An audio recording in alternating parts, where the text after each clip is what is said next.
യോഗത്തിൻ്റെ അധ്യക്ഷൻ chamber of കൊമേഴ്സിൻ്റെ പ്രസിഡന്റ് മുഹമ്മദ് യാസിൻ, സ്വാഗതം പറഞ്ഞ രവി ചങ്കത്ത്, ഗുരുവായൂരിൻ്റെ പ്രിയങ്കരനായ MLA, ബഹുമാനപ്പെട്ട MLA NK അക്ബർ അവർകൾ, നാട്ടിക MLA ഗീതാ ഗോപി അവർകൾ, വേദിയിലെ ഗുരുവായൂർ നഗരസഭയുടെ vice chairman Jyothiraj,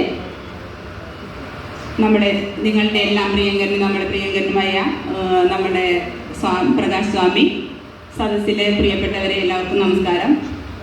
chamber of commerce കാലങ്ങളോളമായിട്ട് ഒരുപാട് നല്ല കാര്യങ്ങൾ, ജീവകാരുണ്യ പ്രവർത്തനങ്ങളൊക്കെ ചെയ്യുന്ന ഒരു സംഘടനയാണെന്ന് നമുക്ക് എല്ലാവർക്കും അറിയാം. ഞാൻ ചെയർമാനായതിനു ശേഷമുള്ള ഇവരുടെ ഒരുവിധ എല്ലാ പരിപാടികളിലും ഇവരെന്നെ വിളിക്കാറുണ്ട്.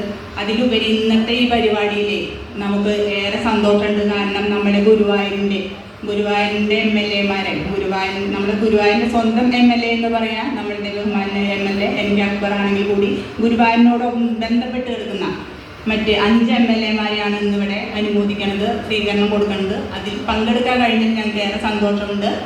അതിന് നമ്മുടെ എല്ലാ MLA-മാർക്കും ഞങ്ങളുടെ നഗരസഭയുടെ പേരിലും എൻ്റെ സ്വന്തം പേരിലും ആശംസകൾ അറിയിക്കുകയാണ്. അതുപോലെ ഇവിടെ ഒരു ചടങ്ങ്, ഇതേപോലെ ഒരു ചടങ്ങ്, ഇത്രയും ജനങ്ങളെ ഉൾപ്പെടുത്തിക്കൊണ്ടുള്ള ഇങ്ങനെ ഒരു ചടങ്ങ് സംഘടിപ്പിച്ച നമ്മുടെ ചേംബർ ഓഫ് കൊമേഴ്സിന് എല്ലാവിധ അഭിനന്ദനങ്ങളും അറിയിച്ചുകൊണ്ട് ഈ ചടങ്ങ് ഔദ്യോഗികമായി ഉദ്ഘാടനം ചെയ്തതായിട്ട് അറിയിക്കുന്നു. നന്ദി.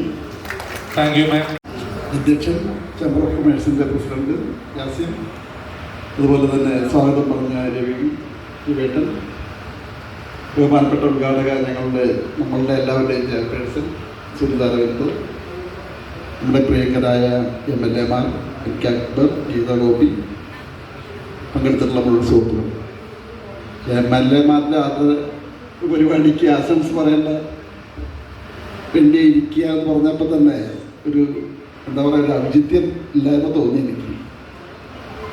കാരണം നമ്മളെക്കാൾ ഉയർന്നിരിക്കുന്നവർക്ക് വേണ്ടി ആശംസ പറയാം. എനിക്ക് പറയാനുള്ളത്, നമ്മളുടെ പദ്ധതികളൊക്കെ വെട്ടിക്കുറച്ചിരിക്കുകയാണ്. MLA-മാരോട് പറയാമല്ലോ, നമുക്ക് കിട്ടേണ്ട പദ്ധതികൾ കഴിഞ്ഞ ബഡ്ജറ്റിൽ നമ്മൾക്ക് അനുവദിച്ച പദ്ധതി വിഹിതം 70% വെട്ടിക്കുറച്ചു.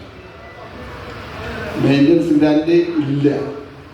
അപ്പോൾ അത് നിങ്ങൾ മനസ്സിലാക്കാൻ വേണ്ടി പറയാണ്. നമ്മളുടെ വാർഡ് കൗൺസിലർമാർ റോഡ് പണിയണം, അത് ചെയ്തില്ല എന്ന് പറയുമ്പോൾ കാശില്ലാത്ത അവസ്ഥയുണ്ട്. അതിൽ ഇവിടെ ഇരിക്കുന്ന MLA-മാർ അഹോരാത്രം പറയും എന്നെനിക്കറിയാം. എങ്കിലും മറ്റ് MLA-മാരെ കൂടി പറയിപ്പിച്ച് നമ്മുടെ പദ്ധതി വിഹിതം, തദ്ദേശ സ്വയംഭരണ സ്ഥാപനങ്ങൾക്ക് ലഭിക്കേണ്ട പദ്ധതി വിഹിതം കൃത്യമായി തരാനുള്ള ഒരു ഏർപ്പാടുണ്ടാക്കി തരണം എന്നാണ് എനിക്ക് പറയാനുള്ളത്. പിന്നെ ഇവിടെ ഞങ്ങൾക്ക് ഗുരുവായൂർ നഗരസഭയ്ക്ക് മാസ്റ്റർ പ്ലാൻ ഉണ്ട്.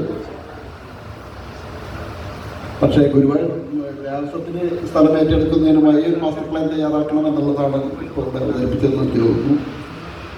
ഇവിടെ പങ്കെടുക്കാൻ സാധിച്ചതിൽ വളരെ സന്തോഷം.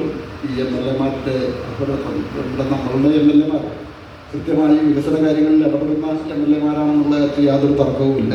അതോടൊപ്പം നമുക്ക് ലഭിക്കേണ്ട ഗുരുവായൂരിൻ്റെ വികസനത്തിന് വേണ്ടി ചെയ്യാവുന്ന മാക്സിമം കാര്യങ്ങൾ അക്ബർ ചെയ്യും. നമ്മുടെ ഗുരുവായൂർ നാട്ടിക MLA കൂടി അതിനുവേണ്ടി പ്രയത്നിക്കണം. മറ്റ് MLA-മാർ കൂടെ പ്രവർത്തിപ്പിക്കണം എന്ന് മാത്രം അഭ്യർത്ഥിച്ചുകൊണ്ട് എല്ലാവിധ ഭാവുകങ്ങളും നേർന്നുകൊണ്ട് നിർത്തുന്നു. അഭിവാദ്യങ്ങൾ.